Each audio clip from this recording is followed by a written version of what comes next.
Antes de ouvir o Consta, deixa eu aproveitar, porque ontem nós comentamos aqui que o ministro Moraes havia retirado o sigilo de uma carta que foi escrita de próprio punho pela Débora dos Santos no final do ano passado. E também o ministro Moraes derrubou o sigilo do depoimento concedido pela Débora em novembro do ano passado. E nesse vídeo, a gente vai acompanhar aqui um trecho, a Débora afirma que o ato de manchar ali a estátua da justiça com a frase "perdeu a mané" não foi nada premeditado. Ela conta um pouquinho de como foi aquele dia 8 de janeiro. Vamos acompanhar.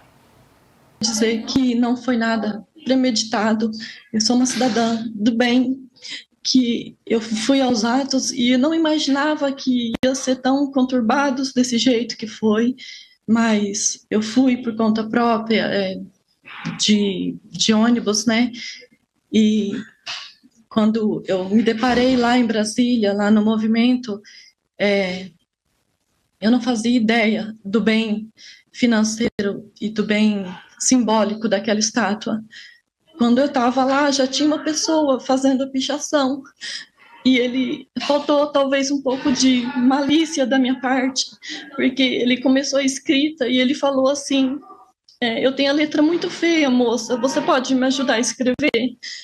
E aí eu continuei fazendo a escrita da frase dita pelo ministro Barroso, e eu, de fato, não sabia, eu não adentrei em nenhum dos prédios da STF, nem do Congresso, nem da Casa do Planalto, em nenhum dos lugares, eu só fiquei naquela praça.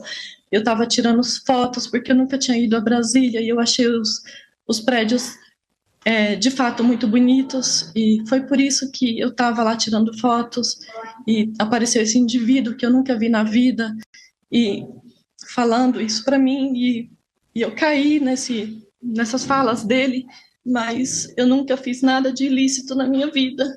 Então eu queria pedir, assim, de todo o coração, que se compadecesse de mim, porque eu sou uma mãe, que eu nunca me afastei dos meus filhos, essa separação tem feito eles sofrer demais. E eu só queria que soubesse disso, excelência, porque isso tem feito minha família sofrer demais. Me desculpa por me emocionar. À vontade. Bom, Consta, acho que o caso da Débora dos Santos, junto com o caso do Clesão, que morreu na Papuda, acho que são dois símbolos dos episódios do 8 de janeiro, né? E eu queria te ouvir, principalmente em relação ao gesto do ministro Luiz Fux, que pediu vista nesse caso da Débora dos Santos, lembrando que já há 2 votos favoráveis pela condenação a 14 anos da cabeleireira.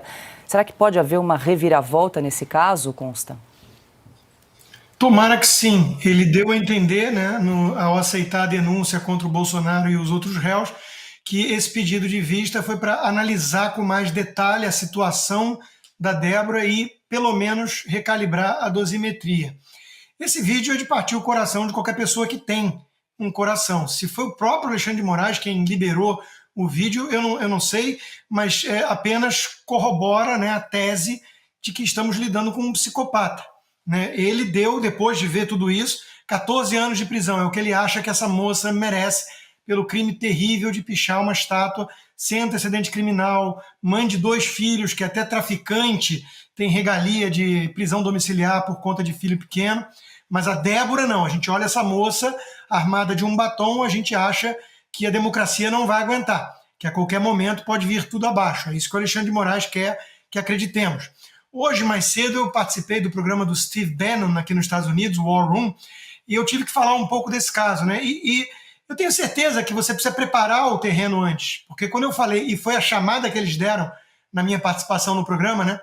Armada com um batom. Foi essa a chamada que eles deram, né? Her weapon was a lipstick. Quando você fala isso, até você que falou em inglês não acredita depois. Você não, peraí, né? Vão achar que eu estou mentindo, vão achar que é uma piada. Como é que alguém pode levar a sério que uma moça com um batom é considerada tão periculosa para a democracia, uma ameaça tão grande à República, que precisa ser trancafiada há 14 anos? Sendo que, repito, nem assassinas ficam presas esse tempo todo. Então, é óbvio que nós estamos diante de um sadismo de um psicopata que quer usá-la como um recado. quer humilhar, quer que ela se imole em praça pública para servir de exemplo, para que ninguém mais ouse desafiá-lo, criticá-lo ou algo da natureza. Olha o que acontece com a Débora. Pense duas vezes. É isso que todo psicopata, todo regime soviético totalitário fez. A Débora está sendo usada, coitada, como um instrumento. Né? E quanto à reação dessa esquerda insana, que o Augusto está completamente certo, né? O sujeito já começa idolatrando Lula, então você não pode esperar nada muito bom dessa gente. Mas, de novo, é um processo muito perigoso na história e similar ao do nazismo, que eles usam na ponta da língua para criticar qualquer um que discorda deles, que chama-se desumanizar os opositores. Então a Débora já não é mais uma cabeleireira, trabalhadora, sem antecedente criminal, mãe de 2 crianças. Ela é uma bolsonarista. Com a bolsonarista a gente pode até empalar em praça pública, que é justiça, não é mesmo?